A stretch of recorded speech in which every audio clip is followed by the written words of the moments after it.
The bus hissed to a stop at the gates of Fort Jackson, its brakes screeching like a warning to the wide-eyed recruits inside.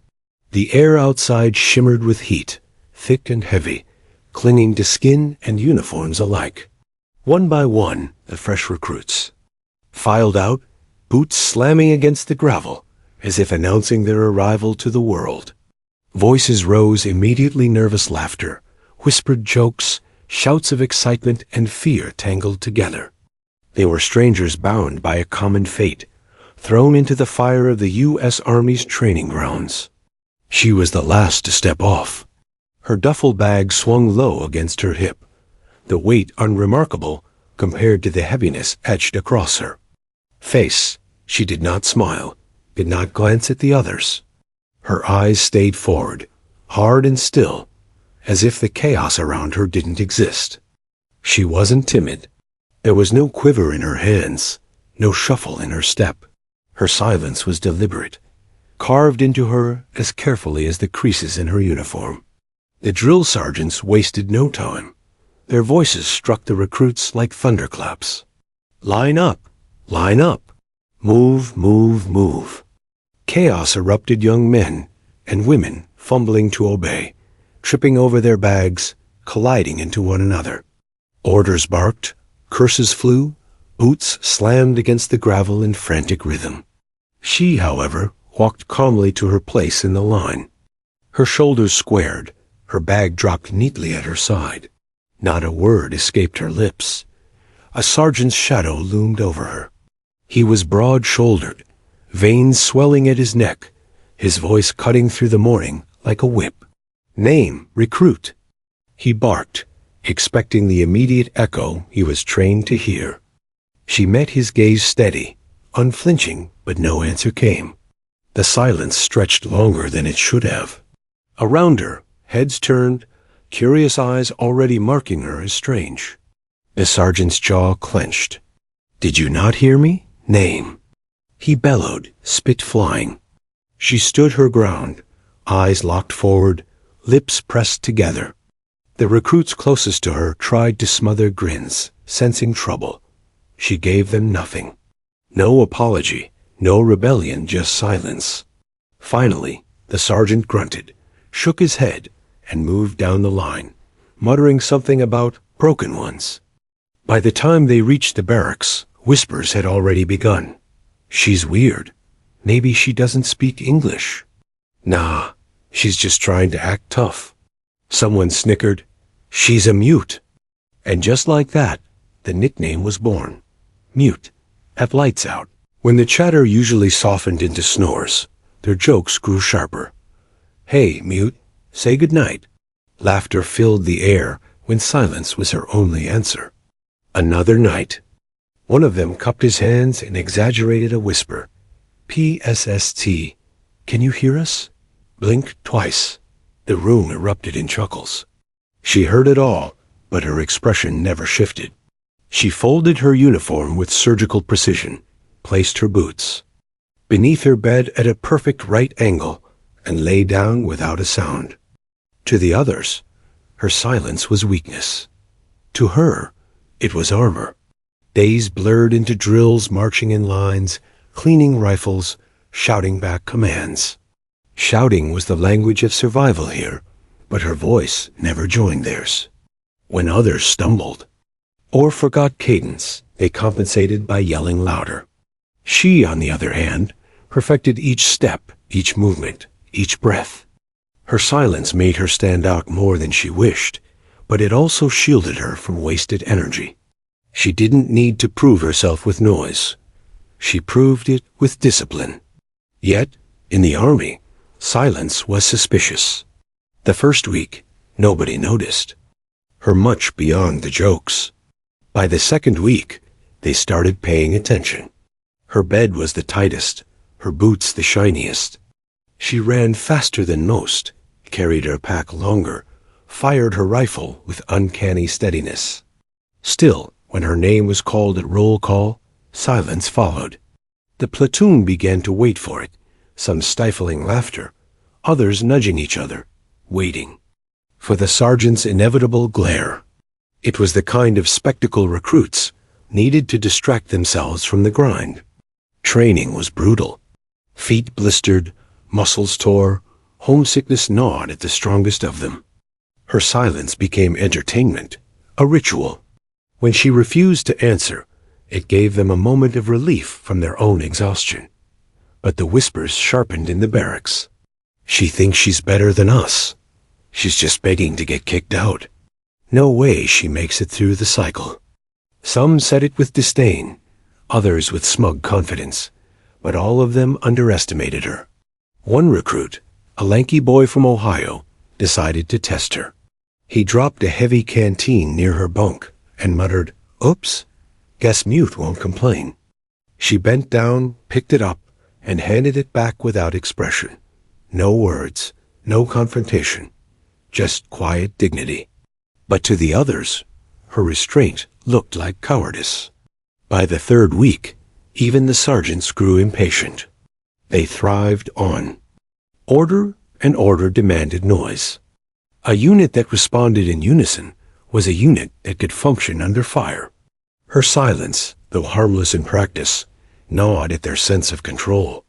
The more she held it, the more it stood out like a loose thread in a tightly woven fabric.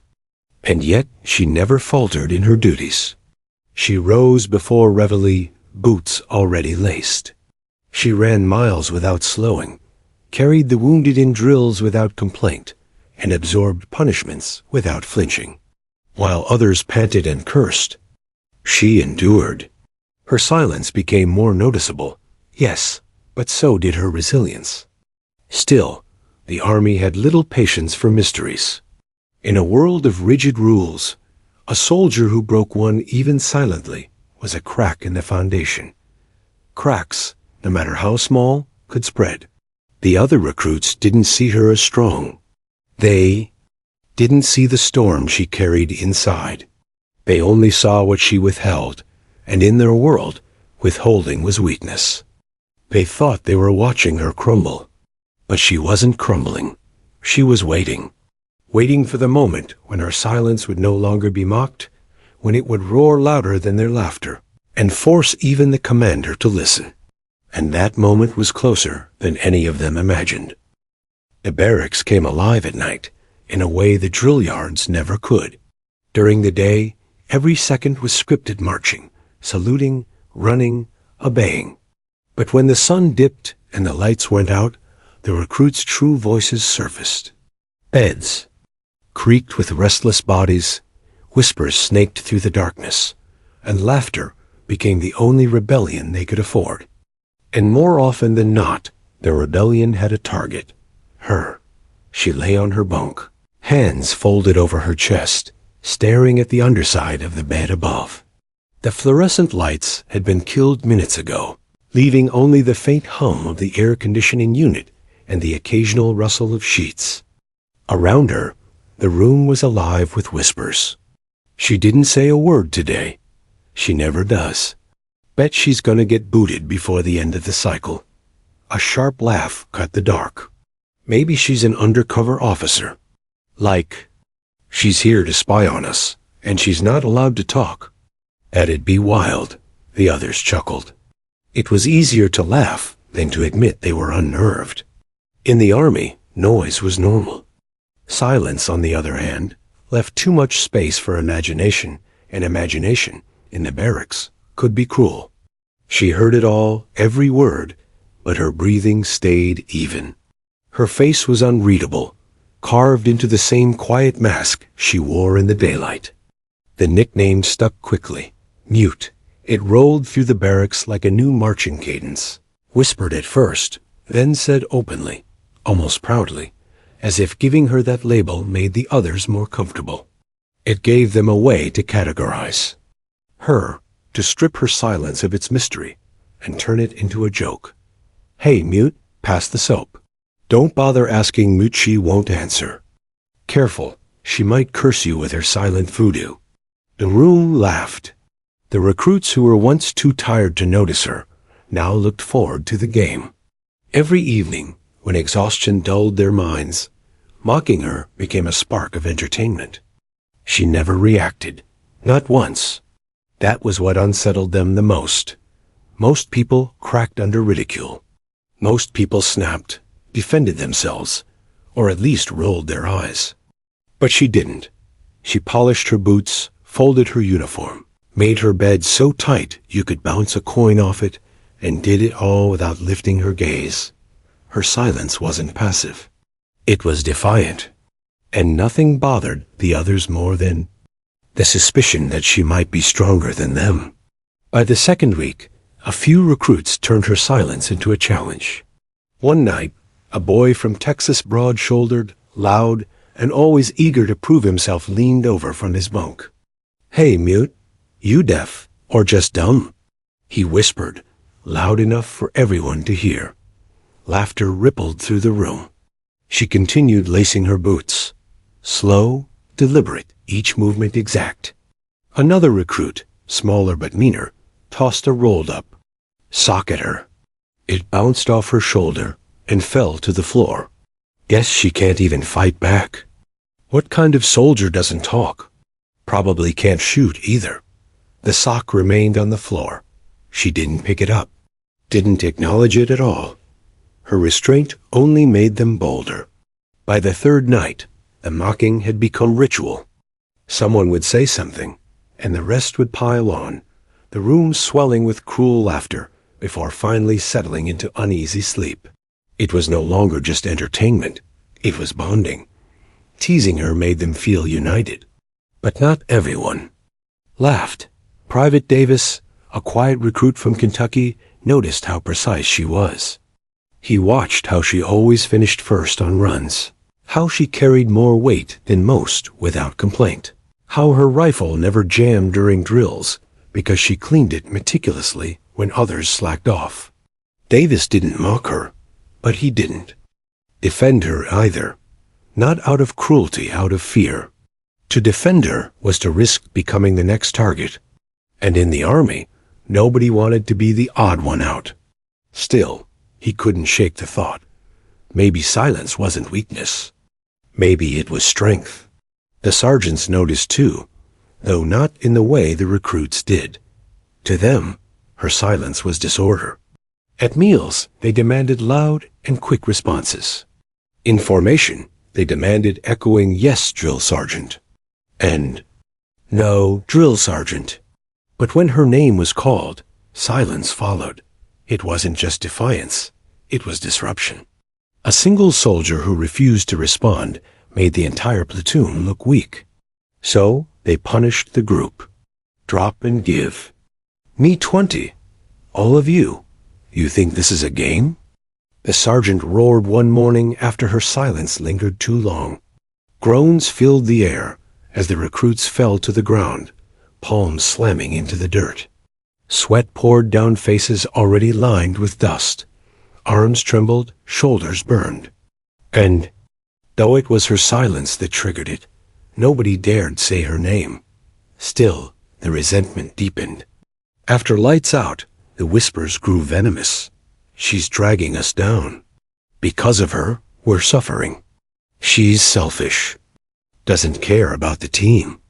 But she endured the extra push-ups, the longer runs, the endless stares, without complaint. If their resentment touched her, she never showed it. Her silence was not just survival, no. It was a weapon. One night, when the air was thick with sweat and humidity, the recruits tried something different. "Let's see if we can make her laugh," one said. They began telling crude jokes, ridiculous stories, some even mocking the sergeants in hushed tones. Heads turned toward her, waiting for a smile, a twitch, anything. She kept polishing her boots, her expression unbroken. The jokes grew louder, more absurd, until one shouted, "Careful, Mute might actually speak and summon a ghost." The barracks erupted. But in the quiet that followed, one recruit noticed something they all missed. Her hands trembled barely, almost imperceptibly, as she tied her laces. For the briefest second, the mask cracked. It wasn't weakness. It was something else. And if anyone had looked closer, they might have realized her silence wasn't born of arrogance or stubbornness or defiance. It was pain. But the barracks wasn't a place for empathy. It was a place for survival. And until someone forced the truth into the open, they would keep laughing, keep whispering, keep using her silence as their entertainment. What none of them knew was that the truth was coming, and when it did, it would break them all. The mornings at Fort Jackson began the same way. Before the sun even broke the horizon, the air shuddered with whistles, shouted commands, and the scuff of boots on concrete. Sleep clung to the recruits like a second uniform, heavy and stubborn. But there was no mercy here. Every day began with roll call, a ritual as strict and rhythmic as a drumbeat. The recruits assembled on the gravel, rows forming under the hard glare of floodlights. The sergeant stood before them with his clipboard, voice already sharp as steel. "Private Johnson." "Here, sir." The answer came crisp, immediate, echoing with nervous energy. "Private Lee." "Here, sir." The roll continued down. The line, each recruit shouting as though their voice alone could keep them tethered to the unit, as if a single syllable was proof of their existence. The shouts carried in unison, bouncing off the walls of the barracks, creating a rhythm that stitched them together until it reached her. The sergeant's eyes flicked down the clipboard. "Private Carter." The silence was instant, heavy, stretching too long to be mistaken for hesitation. She stood at attention, posture perfect, gaze fixed forward. Her boots were planted, her hands firm at her sides. But her lips never moved. The first day it happened, the recruits thought she'd missed her cue. They exchanged glances, some smirking, others puzzled.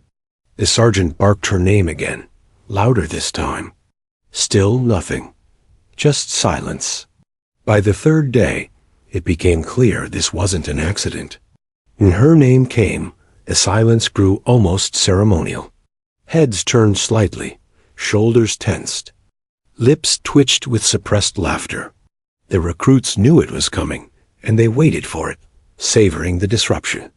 It broke the monotony of the mornings, gave them a private joke to carry into the long hours of drills and sweat. The sergeant, however, was less amused. His jaw tightened each time. His voice cracked louder, sharper, the veins in his neck swelling as he demanded an answer. But she never gave one. Her silence became his frustration, his order swallowed by her refusal. And though he could punish, though he could scream, he could not force words from her mouth.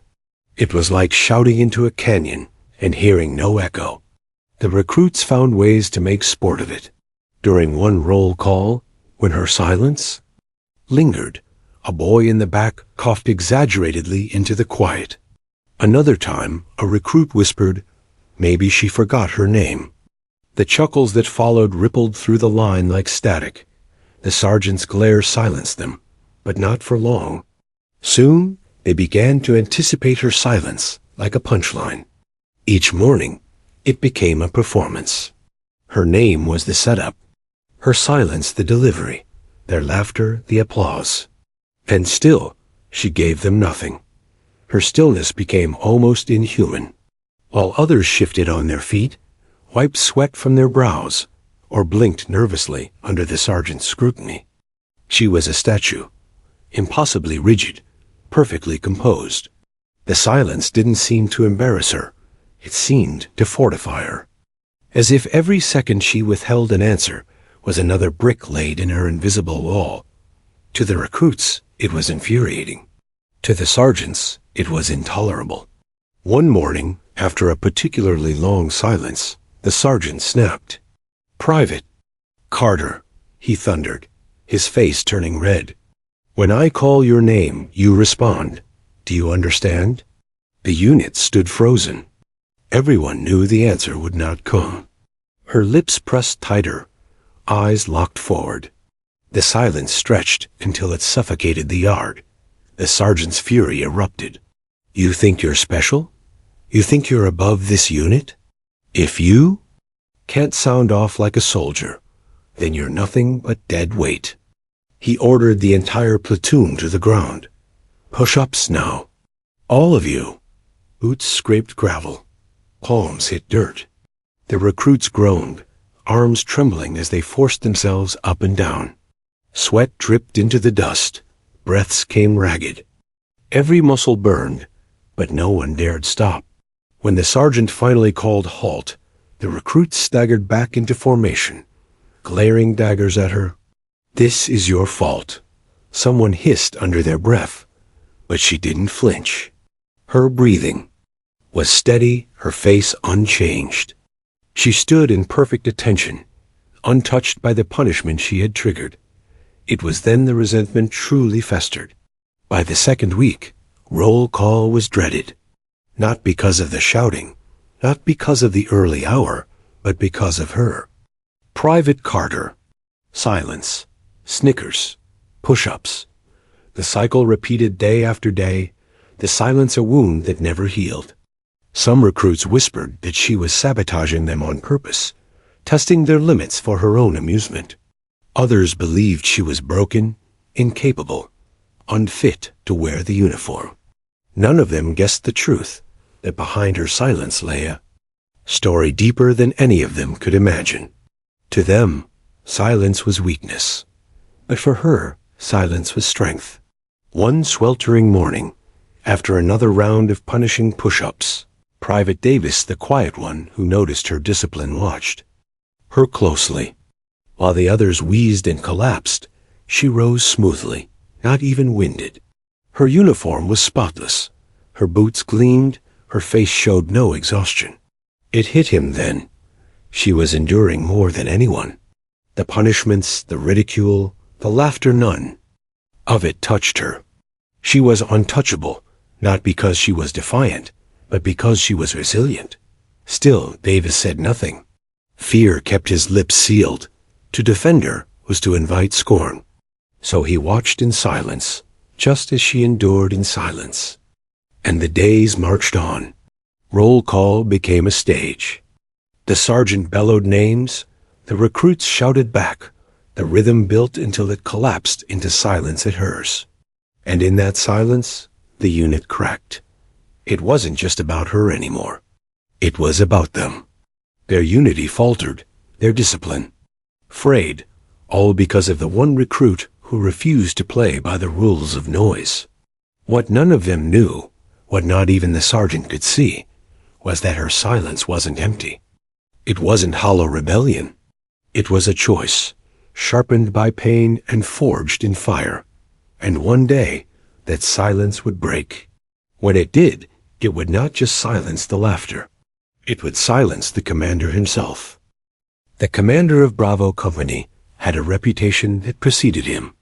Lieutenant Colonel Markham was not a man who wasted words, nor one who tolerated weakness. 30 years in uniform had carved him into stone. Broad shoulders, close-cropped hair, now flecked with gray, and eyes like steel rivets. To him, recruits were clay malleable, breakable, and either shaped into soldiers or discarded as useless. For weeks, whispers of one recruit's strange defiance had reached his office. At first, he dismissed them. New soldiers always brought quirks. Some cried at night, some froze under fire drills, others bragged too loudly about hometown glories. Training had a way of burning those flaws away, or breaking the soldier entirely. But when the reports kept coming, when sergeants began muttering about a girl who stood in silence through roll call, his curiosity sharpened. On a humid Tuesday, Markham decided to see for himself. He arrived before dawn, his presence stirring unease before the first whistle blew. The recruits lined up tighter than usual, every spine stiff with nerves. The sergeants barked louder, eager to prove control. Even the most careless recruits adjusted their uniforms twice, afraid of the commander's stare. Markham stood off to the side, hands clasped behind his back, expression unreadable. He scanned the line, taking in each recruit like an inspector, checking the rivets of a bridge. His gaze stopped when it reached her, Private Carter. She was smaller than some, her frame wiry rather than broad, but there was nothing frail about her. Her uniform clung neat to her body. Boots gleamed, posture sharper than most of her peers. She stood like a soldier carved from iron, except for the silence that clung to her like a shadow. "Roll call." The sergeant barked, clipboard in hand. Markham listened. The cadence rose strong at first. "Private Johnson." "Here, sir." "Private Lee." "Here, sir." "Private Davis." "Here, sir." Then came the pause. "Private Carter." Silence. The air shifted, like everyone had been waiting for this exact moment. A few lips curled with suppressed smirks. Others stared straight ahead, afraid to breathe. Markham's eyes narrowed. He studied Carter, searching for defiance, for arrogance, for any flicker of rebellion in her expression. But her face was stone. Her gaze fixed forward, hands tight at her sides, chest rising evenly with each breath. "Private Carter." The sergeant barked again, voice cracking with frustration. Still no answer. Markham tilted his head slightly. Intriguing. When the roll call ended and the recruits were dismissed to drills, Markham followed at a distance. He watched Carter on the field. She was quick, faster than most of the men on the mile run. She carried her rucksack with an ease that made others stagger. Her push-ups were flawless, her form in shooting drills impeccable. She wasn't coasting. She wasn't failing. In fact, she was excelling. But always the silence. She didn't join the chants during cadence runs. She didn't echo orders during drills. When sergeants demanded acknowledgement, her lips stayed pressed, her eyes unreadable. Markham's frown deepened. A soldier who could not or would not answer was a liability. Orders in combat had to be heard, acknowledged, obeyed. Discipline was not optional. And yet, he couldn't deny her precision. Watching her move was like watching a machine, exact, relentless, untiring. There was no weakness in her body, only the absence of her voice. That night, Markham returned to his office and pulled her file. Private Evelyn Carter, age 24. Hometown, Charlotte, North Carolina. High school graduate. No college listed. No prior military service. Physical test scores. Above average in nearly every category. Rifle marksmanship. Excellent. Background check. Clean. Nothing unusual stood out. No disciplinary history. No medical flags. No notes from recruiters. Just a soldier who should have been textbook perfect. Except she wasn't. Markham leaned back in his chair, the leather groaning under his weight. He drummed his fingers against the folder. A mystery like this was dangerous. Soldiers needed to be predictable, reliable. A single anomaly could ripple through a unit like a crack in a dam. If one recruit could openly disobey without consequence, discipline for the rest would unravel. He wasn't angry yet, but he was wary. The next day, he observed again. And again, the same pattern. Flawless performance, perfect discipline, silence at every command. The sergeants were losing patience. He saw it in their red faces, heard it in the strain of their voices. They didn't understand how to deal with a soldier who disobeyed without disobedience. If she had cursed, if she had lashed out, they would have punished her easily. But what could they do to a soldier who simply said nothing? The platoon was beginning to fracture under the tension. Resentment grew sharper. Mockery turned to bitterness. Some even blamed her for the punishments they endured as a group. The laughter was gone, now replaced with hostility. Markham could feel it festering, see the way eyes cut toward her in the barracks, hear the muttered words in the mess hall. It couldn't continue. That evening, he called a meeting with the sergeants. "She's a problem," one said flatly. "She won't respond. She won't speak. I've run her ragged with punishment, and she takes it without a sound. She's making the others restless. She's strong, though. Another admitted reluctantly. Outpaces half the men. Doesn't flinch under pressure. If she'd just open her mouth. That's the point, the first interrupted. She won't. She's a crack in the unit. Can cracks spread? Markham listened quietly, letting them vent their frustration. Then he spoke, voice low and deliberate. Tomorrow morning, he said, we end this. No more games. No more. Tolerating silence. If she will not answer, she will not stay. The room went still. The sergeants nodded. The decision was made. Back in the barracks, Carter lay in her bunk, hands folded, eyes open in the darkness. The whispers had grown harsher now. She's gonna get us all in trouble.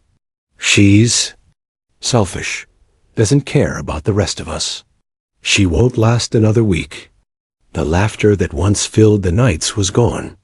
Only bitterness remained. Still, she lay quiet, unmoving, her silence wrapping around her like armor. She could feel the storm coming. The commander's gaze was no longer distant. He was watching. Now, waiting, testing, but she was waiting too. Her silence was not weakness. It was a burden. Yes, a scar, a memory. But it was also her strength. And when the storm finally broke, she knew her silence would speak louder than any voice ever could. The air was thick that morning, heavy with humidity that clung to skin like a second uniform.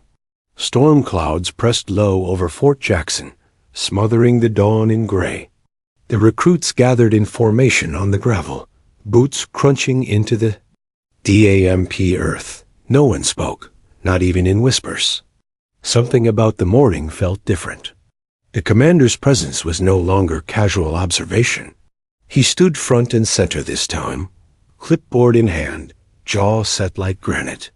The sergeants flanked him, their expressions hard. Even the most careless recruits straightened their posture, sensing the tension crackling in the air. Roll call began. Private Johnson, here, sir. Private Lee, here, sir. Private Davis, here, sir. The cadence was sharp, urgent, each voice louder than usual. Every recruit knew the commander was watching. Every recruit wanted to be perfect. Then came the name that had haunted the mornings for weeks. Private Carter. The silence was immediate. Dozens of eyes flicked toward her, though none dared turn their heads fully. She stood like always motionless, spine rigid, gaze fixed forward. The storm clouds above seemed to press closer, amplifying the silence until it was deafening. The commander's voice thundered again. Private Carter. Still nothing. The silence was no longer just unusual. It was defiance. It was a blade, slicing through the fragile unity of the platoon. And this time, Markham would not let it pass. He snapped his clipboard shut with a crack that echoed across the yard. Enough! He roared, his voice rolling like thunder. This ends now. The recruits stiffened. The silence that followed was suffocating. Even the wind seemed to hold its breath. Markham stepped forward, boots grinding into the gravel, until he stood directly in front of her. His shadow fell across her face, but she didn't flinch. Her eyes remained forward, her lips pressed tight. You dishonor your uniform when you refuse to speak, he barked, his voice low but seething with restrained fury. This army runs on discipline, on unity. A soldier who cannot follow orders is not a soldier at all. The recruits held their breath. No one had ever seen him this close, this angry. You think this is about you? He demanded, his voice rising. It's not. It's about every man and woman standing here, relying on each other with their lives. If you can't answer roll call, how can they trust you in combat? How can they trust you to cover their backs? Still, she said nothing. His face hardened. If you can't say one word, you don't belong here. The words exploded like gunfire. The recruits flinched as if struck. For a moment, even the sergeants looked uneasy.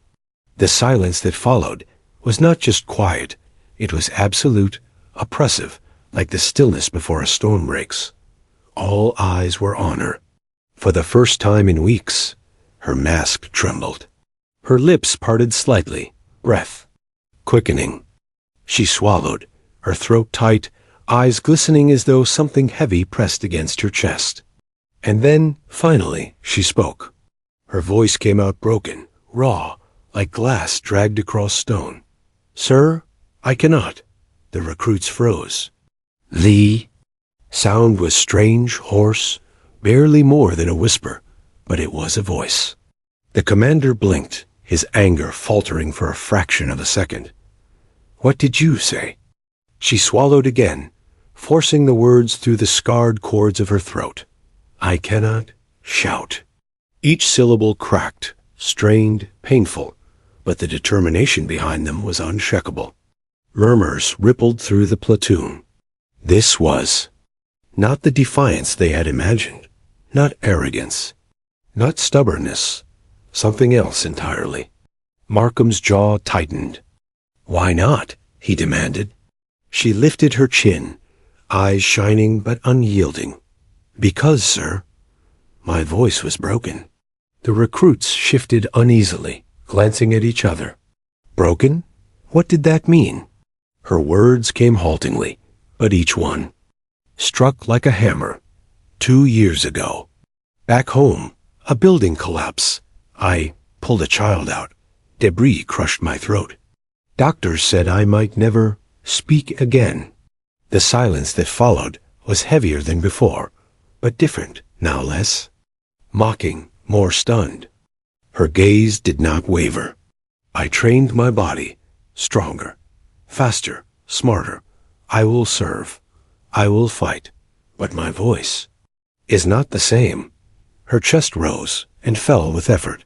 Speaking cost her more than running miles, more than carrying weight. But she stood firm, refusing to bow under the commander's stare. Markham's expression flickered, the steel in his eyes softening for the first time. He had seen broken bones, torn muscles, shattered nerves.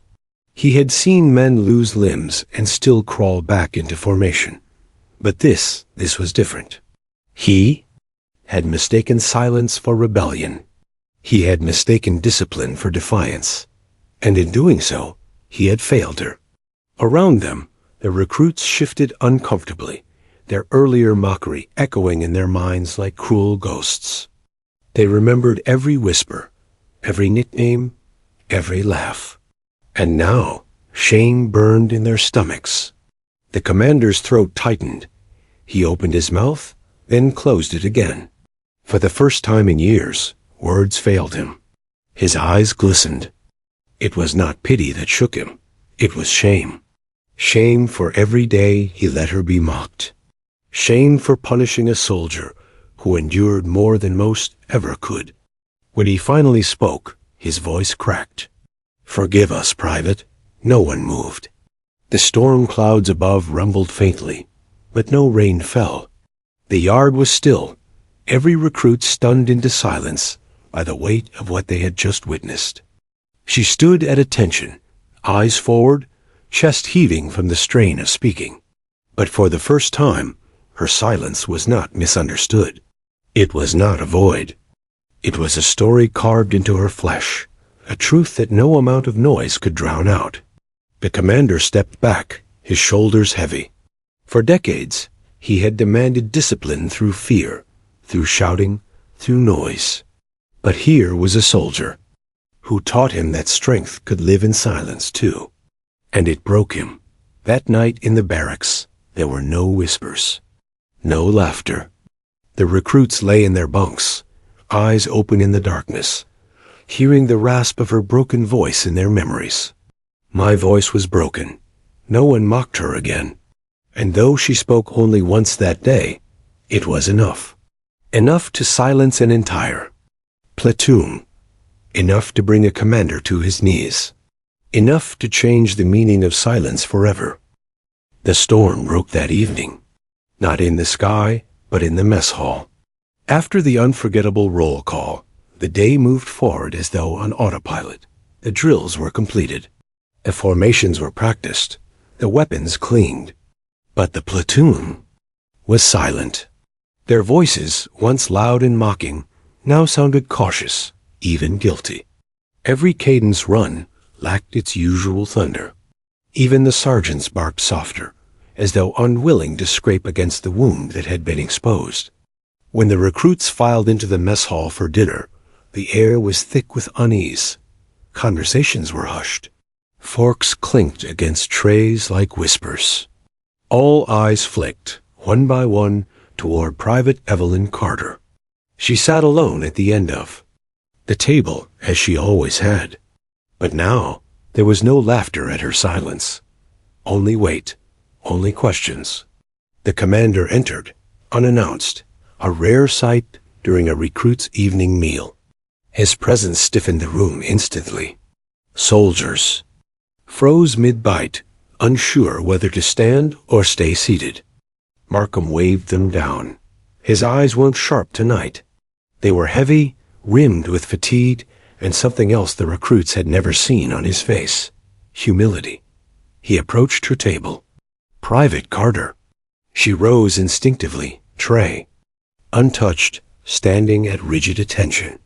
At ease, he said, softer than usual. The platoon pretended to eat, but no one could look away. Forks hovered mid her, spoons hung forgotten. Every soldier in the room strained to hear. Today you spoke, Markham said.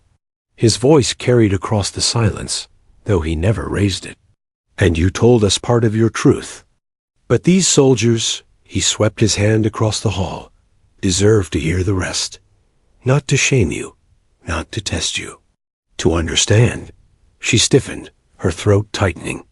The thought of speaking again forcing sound through her scarred voice made her chest ache. But there was something in his tone she hadn't expected. Respect. An invitation, not a command. Her lips parted. A rasp escaped, barely audible. Yes, sir. He gestured for her to sit. Then, to everyone's astonishment, the commander pulled a chair across from her and sat down himself. The entire platoon leaned forward, silent, waiting. Carter clasped her hands together, grounding herself. The words would not come easily. Speaking felt like dragging stones up a mountain. But this was not just about her anymore. Her eyes stayed forward, her voice halting. 2 years ago, there was a storm. Tornadoes tore through Charlotte. I was working at a community center. Kids inside. She paused, swallowing, her throat straining. The room was still. Even the sergeants had stopped eating. When the roof collapsed, I was near the entrance. I ran in, pulled one child out, then another. But part of the building fell. Her voice cracked, breaking like brittle glass. She touched her throat unconsciously, fingers grazing the faint scar just visible beneath her collar. A steel beam crushed this. She tapped her throat gently. Doctors said I was lucky to breathe at all. A murmur rippled faintly through the recruits, quickly silenced by Markham's steady gaze. I woke up in the hospital. Couldn't speak. Couldn't even whisper. They said it would never return. She closed her eyes, breathing through the memory. For months, I lived in silence. Couldn't ask for help. Couldn't say goodbye when my father died. Her words hit like blows, each one striking deeper than the last. The recruits shifted in their seats, some lowering their heads, ashamed of their laughter, their taunts.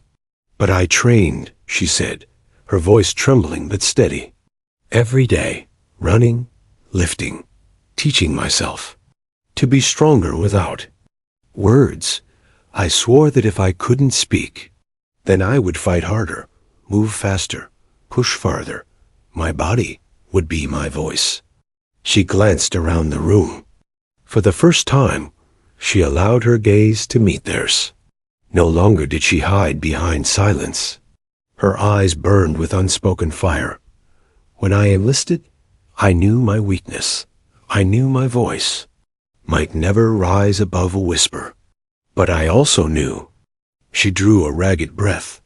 This country doesn't just need loud soldiers. It needs strong ones, loyal ones, ones who do not quit. That is who I am. Her words hung in the air like a flag raised high after battle. No one moved. The mess hall was a cathedral, her broken voice the sermon. Private Johnson, the loudest of her taunters, stared at his tray, unable to lift his head. Lee's hands clenched around his fork until his knuckles whitened. Even Davis, who once laughed the hardest, looked like he wanted to crawl out of his own skin. Markham leaned forward, elbows on the table. His chest felt tight, heavier with every word she spoke. He had demanded discipline his entire career, but what Carter carried went beyond discipline. It was resilience carved into her very soul. "Private," he said quietly, "you've endured more before this uniform than most men will in their entire careers." Her eyes flickered, uncertain, but he held her gaze. "You think your voice is broken, but today every soldier here heard you louder than any shout." A hush fell deeper across the room. Markham rose slowly, his chair scraping against the floor. He turned to the platoon, his voice commanding. "You mocked her silence. You made it your sport. But understand this. She has carried pain you cannot imagine, and she still stands taller than you." His hand tightened into a fist at his side. "That is strength. That is a soldier." The recruits stared, shame etched into their faces. Then he turned back to her, his expression softened. "From this day forward, Private Carter, no one questions your place here. Not while I wear this uniform." Her throat tightened again, but this time it wasn't pain. It was release. The room exhaled as one, but still no one spoke.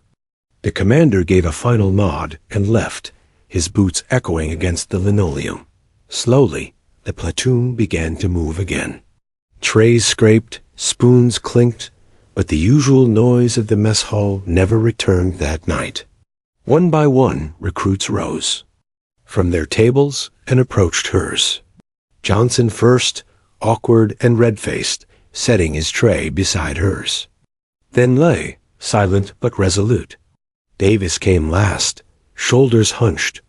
No one said a word, but their actions spoke enough. They sat with her, not out of pity, but out of respect. For the first time since she arrived, she was not alone. And though Carter did not smile, her silence shifted. It was no longer a shield. It was no longer misunderstood. It was something else now. Something honored. Her voice, broken though it was, had finally been heard. And it carried farther than any shout could have. The night after Carter spoke, the barracks were quieter than ever. Sleep didn't come easily. The recruits lay in their bunks, staring into the dark, haunted by the rasp of her broken words. The laughter they had thrown at her now echoed back at them like a cruel ghost. For the first time since training began, shame weighed heavier than exhaustion. Even the commander hadn't slept. Lieutenant Colonel Markham sat alone in his office, the glow of a single desk lamp casting deep shadows across his face. A bottle of black coffee sat untouched beside a growing stack of paperwork. He had read Carter's file a dozen times now, searching for something he had missed, some clue, some warning of the truth she had carried in silence. But the pages remained stubbornly plain. Numbers, stats, scores, a file that said nothing of the storm she had survived. His hands tightened against the paper. 30 years of command, and still he could be blindsided. He thought of her standing at attention, lips trembling, voice scraping out broken syllables. My voice was broken. He thought of her scar, hidden beneath the collar of her uniform, and he thought of himself, how quickly he had condemned her, how easily he had let mockery grow like rot in his ranks. The shame burned in his chest like a brand. For decades, he had carried himself as iron. But now, cracks spread through the steel. The next morning, the sky was washed clear. The storm had passed. The air smelled sharp and clean, like new beginnings. Markham made his way to the parade ground. The recruits were already lined up, stiff as boards, the weight of yesterday still etched into their faces. Carter stood among them, her posture perfect, eyes steady. The sergeants called roll. This time, when her name was spoken, Carter did not answer, but the silence was different, respectful, waiting. Before the sergeant could mark the board, Johnson stepped forward and marked, "Here, sir." His voice rang sharp. Lee followed. Then Davis. Then one by one the entire platoon answered in unison. "Here, sir." The sound rolled across the yard like thunder. A single voice made from many. Markham's chest tightened. He had expected discipline. He had not expected this. When the last echo faded, he stepped forward. His boots ground against the gravel, but his voice was softer than it had ever been. "Recruits," he said, "listen closely. Dozens of..." Eyes snapped to him. "For years, I've demanded strength from every soldier who passed through my command. I've shouted. I've punished. I've broken men down to build them back up. And I thought I understood what strength was." His gaze fell on Carter. "But yesterday, one of you reminded me that strength isn't always loud. Sometimes strength is quiet, silent, enduring pain no one sees, and still standing tall." The recruits shifted uneasily, unused to hearing such words from the commander. Markham drew a long breath. His throat was tight, but he pressed on. "Private Carter taught me that." Every head turned toward her. She remained at attention, eyes forward, but a flicker of surprise crossed her face. Markham's voice faltered. For a moment, the words stuck in his throat. He clenched his fists, willing himself to continue. "You look at me and see a man carved from stone. But you don't know. I wasn't always this way." A hush swept through the platoon. The sergeants exchanged stunned glances. Never not. Once had the commander spoken of himself. He looked down at the gravel, memories clawing their way to the surface. His jaw trembled. 20 years ago, I lost my men. An ambush in Kandahar. We walked into a kill zone. I gave the order to push forward. They trusted me. And they died for it. The recruits' eyes widened. I crawled out with shrapnel in my back and the sound of their voices in my ears. Voices I'll never forget. And I swore I'd never be weak again. I buried every crack, every doubt. I made myself steel. His voice broke. The steel in it shattered, leaving something raw and trembling. But yesterday, when Carter spoke, when I heard what she carried, I realized I was never steel. I was just hiding. Hiding behind noise, behind shouting, behind anger. His eyes glistened. He didn't fight the tears this time. He let them fall, streaking down weathered cheeks, dripping into the gravel at his boots. The recruits stood frozen, breath caught in their throats. To see their commander cry was like watching a mountain crumble. He turned toward Carter, his voice shaking. "You reminded me that silence can be stronger than any shout. You carried pain without complaint. You endured without needing to be heard. And in that silence, Private, you were braver than I have ever been." Carter blinked, her own eyes wet now, though she never broke formation. Markham's shoulders slumped, decades of iron finally giving way. "Forgive me," he said, not just to her but to all of them. "For failing you. For failing the very soldiers I swore to lead." The yard was so quiet, even the birds seemed to pause in the trees. For a long moment, no one moved. The commander's tears darkened the dust at his feet, small marks that carried the weight of years. Then, to everyone's shock, Carter broke formation. She stepped forward, boots steady against the gravel. Standing before him, she lifted her chin, her voice rasping, faint but firm. "Sir, there is nothing to forgive." The words scraped like broken glass, but they carried an undeniable strength. Markham's breath caught. He gave a sharp nod, unable to speak further. And then, from the ranks behind her, Johnson's voice cut through the silence. "Sir," Markham turned, blinking. "We'll follow her lead, sir," Johnson said, his voice loud, steady. "Every one of us," Lee shouted next.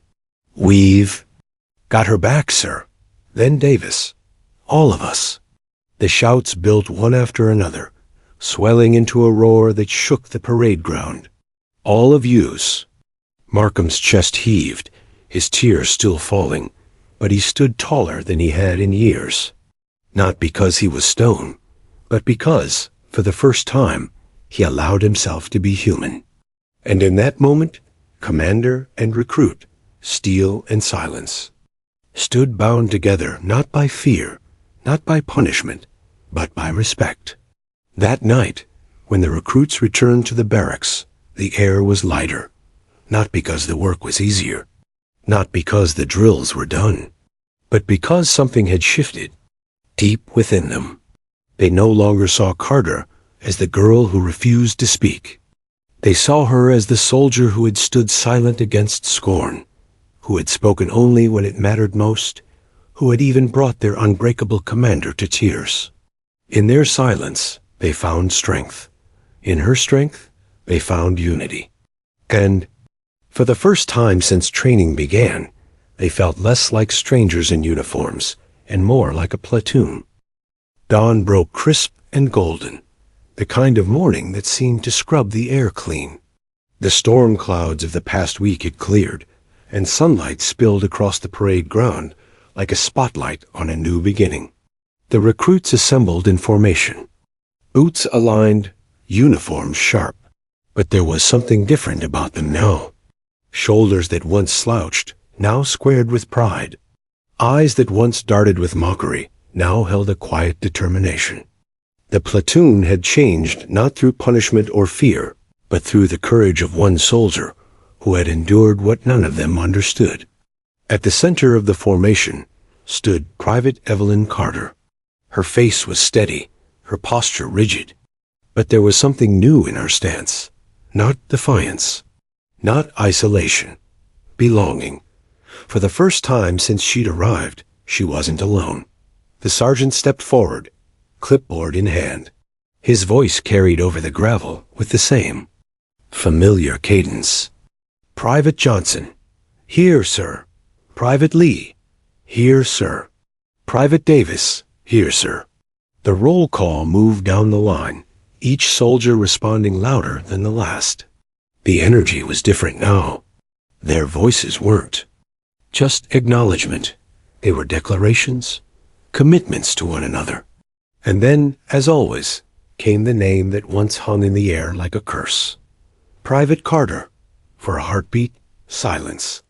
But before the weight could settle, Johnson barked. "Out here, sir." His voice cracked with conviction. Then Lee joined. "Here, sir," Davis echoed. "Here, sir." One by one, the entire platoon thundered as one, their voices merging into a single roar that shook the ground. "Here, sir." It was not Carter who spoke. It didn't need to be. Her silence was no longer a void. It was a banner, a symbol, and her platoon carried it for her. The sergeant froze for a moment, eyes wide. He glanced at the commander, uncertain whether this breach of tradition would bring wrath. But Lieutenant Colonel Markham only stood still, his jaw tight, his chest swelling with pride. His voice, when it came, was low, but carried across the yard. "Outstanding." The recruits exhaled in unison, relief mixing with triumph. Carter's throat tightened, her eyes stinging. She had expected tolerance at best, not this, never this. The very soldiers who had once mocked her now shouted for her, with her, as her. For the first time in years, she felt heard. After drills, the platoon gathered under the oak tree that shaded the far corner of the grounds. It was usually a place for idle chatter, stolen moments of rest. Today, it felt like sacred ground. Johnson approached first, awkward as ever. He scratched the back of his neck, words fumbling. "Carter, I'm sorry. For the jokes. For all of it. I was an ass." She met his eyes. Her voice rasped low, but steady. "Yes." He winced, then nodded. "Yeah, I deserve that." Lee stepped forward next, his tone more solemn. "We thought silence meant weakness. We were wrong. You're stronger than any of us." Davis, usually the loudest joker, kept his head down. "We were jealous," he admitted softly. "You never broke. Even when we tried to push you. We couldn't see it then. But we see it now." Carter listened, letting their words settle like stones at the bottom of a river. Her silence was no longer a wall. It was acknowledgement, acceptance. She gave a small nod, and for them, it was enough. That evening, the commander called for an assembly. The entire company gathered, not just Carter's platoon. Rows upon rows of recruits stood under the fading sunlight, waiting. Markham stepped forward, his presence commanding as always, but different now. His voice carried authority, yes, but also something deeper, humility. "Recruits," he began.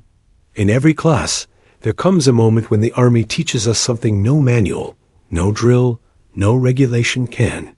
This cycle, that lesson came from one among you." He gestured toward Carter, who stood at attention, her heart hammering against her ribs. "This soldier taught us that strength is not always in the voice. Sometimes it is in the silence, in the endurance, in the refusal to break." The murmurs rippled through the crowd. Carter felt dozens of eyes turn toward her, but this time, they did not burn with mockery. They burned with respect. Markham's voice deepened. "Private Carter has faced trials before she ever wore this uniform. Trials that would have broken many. Yet here she stands, not just unbroken but stronger. And in doing so, she has reminded us all of what it truly means to serve." He paused, his throat tight. His eyes, glistening in the setting sun, found hers. "Private Carter, you have the loudest voice in this company, even if you never speak another word." A ripple of emotion surged through the formation. Some recruits straightened taller, others blinked back tears. The sergeants themselves stood a little prouder, chastened but grateful. And Carter, her chest swelled with something she hadn't felt in years. Not just survival, not just endurance, belonging. The weeks that followed cemented the change. No one mocked her again. On marches, she ran at the front, her silence matched by the thunder of voices behind her. In drills, her precision set the standard others aspired to. Even in the barracks, the soldiers who once turned their backs now sought her presence, finding comfort in her quiet steadiness. She didn't need to speak often. She didn't need to shout. Her silence had become a language everyone understood. And at every roll call, when her name rang out, the entire platoon answered as one. "Here, sir." Not out of pity, not out of obligation, but out of respect for the soldier who had taught them all the meaning of strength. Graduation day came at last. Families filled the bleachers, flags fluttered in the wind, the brass band echoing across the field. The recruits stood tall in their pressed uniforms, a sea of polished boots and steady eyes. When Carter's platoon marched across the field, their cadence thundered in perfect rhythm. And when the roll call came, her name was spoken. "Private Carter." 100 voices roared back, unified, unstoppable. "Here, sir."